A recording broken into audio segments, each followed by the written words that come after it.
Have you ever wondered what narcissism is and how it impacts relationships? In the simplest terms, narcissism is an inflated sense of self-importance and an intense need for admiration. But it's more than just an overblown ego. It's a personality disorder, a persistent pattern of behaviors and thoughts that deviate from the norm, causing significant distress or impairment.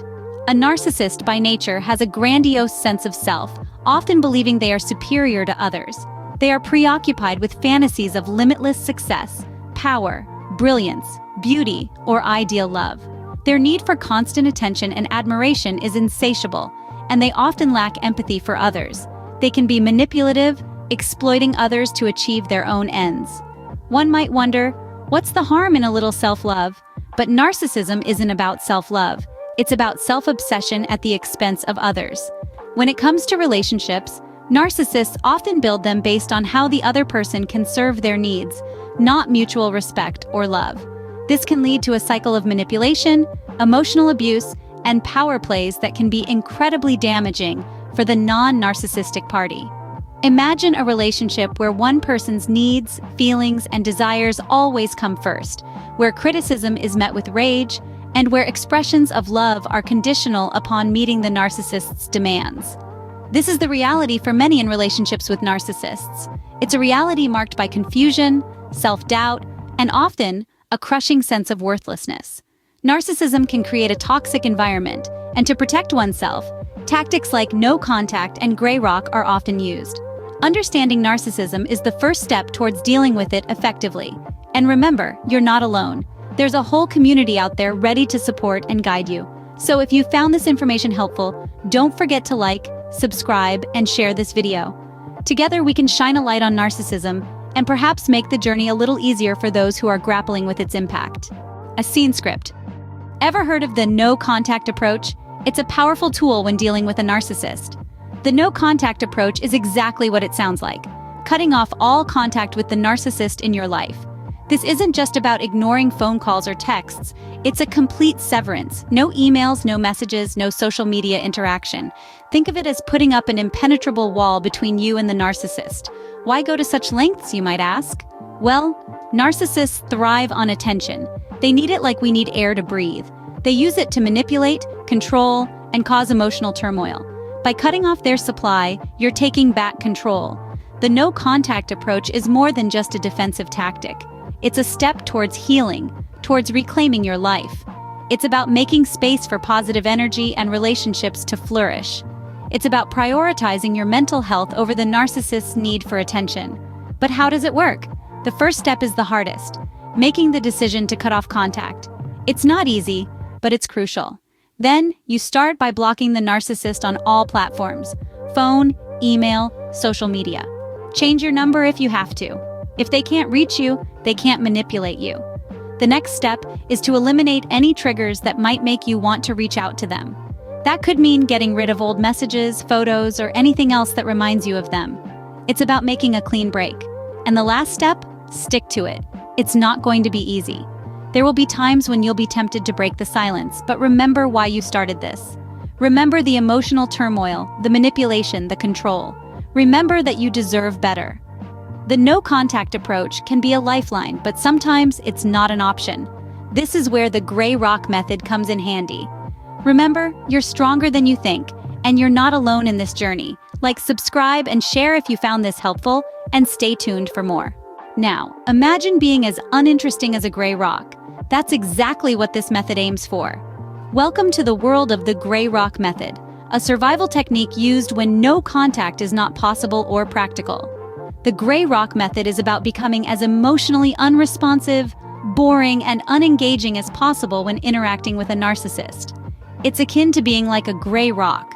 Not very interesting, not very engaging, and certainly not worth investing time and energy into.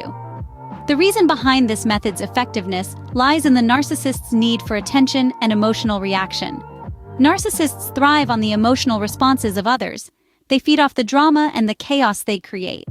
When you become a gray rock, you essentially starve them of this supply. You become an uninteresting, non-reactive entity that offers no emotional response, no drama, no chaos. Now you might be wondering, how does one exactly become a gray rock? It's about maintaining a neutral demeanor and controlling your emotions. You respond to the narcissist's attempts at engagement with bland, non-committal answers. You keep your responses as monotonous and as minimal as possible. Why would one use the gray rock method? It's a valuable tool when no contact is not a viable option. Maybe you share custody of a child with the narcissist, or perhaps you work together.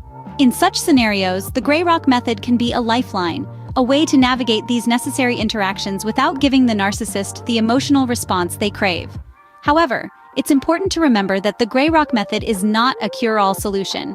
It's a survival strategy, a way to minimize the emotional damage a narcissist can cause. It's not about winning or getting back at the narcissist. It's about protecting yourself and your mental health. While these methods can help, it's crucial to be aware of a narcissist's attempt to regain control, also known as hovering. So hang tight as we delve into this next concept in our subsequent segment. Don't forget to like, subscribe, and share if you find this content helpful. Remember, you are not alone in this, and there are tools and strategies available to help you navigate these challenging situations. Hovering around like a helicopter, that's what narcissists do when they sense they're losing control. Just like a helicopter circles around, hovering is a tactic used by narcissists to regain control and pull you back into their toxic web. Let's break it down a bit, shall we?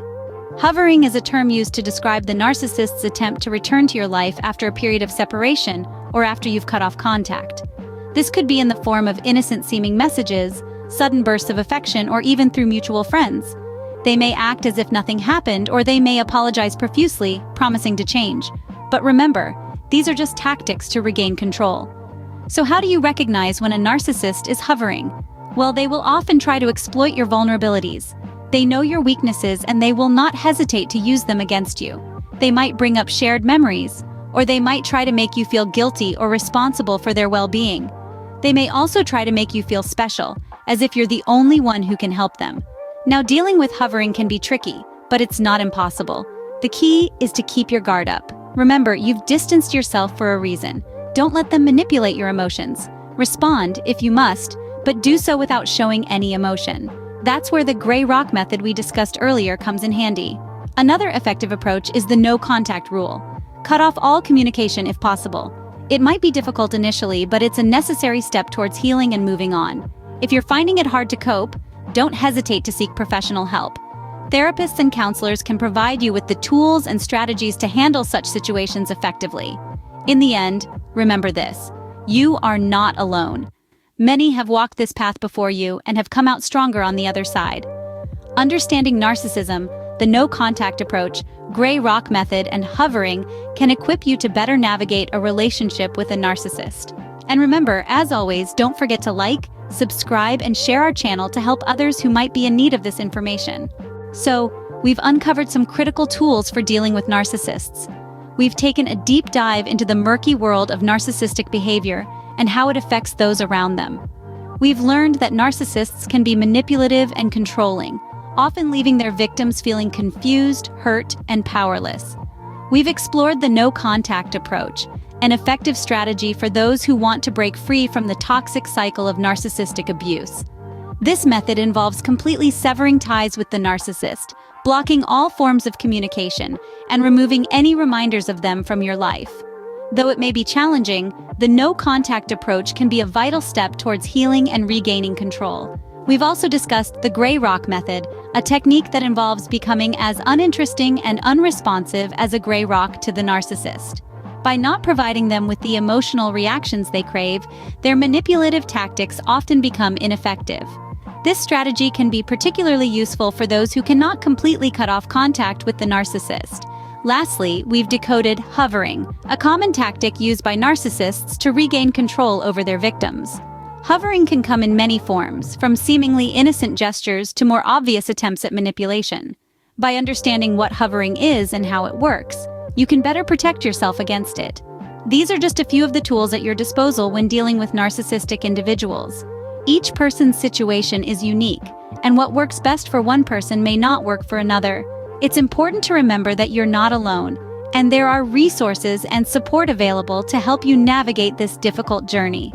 In the end, the most important thing is to focus on your own well-being and healing. It's okay to put yourself first and to do what's necessary to protect your mental and emotional health. Remember, knowledge is power. Please don't forget to like, subscribe, and share this video to empower others with this vital information.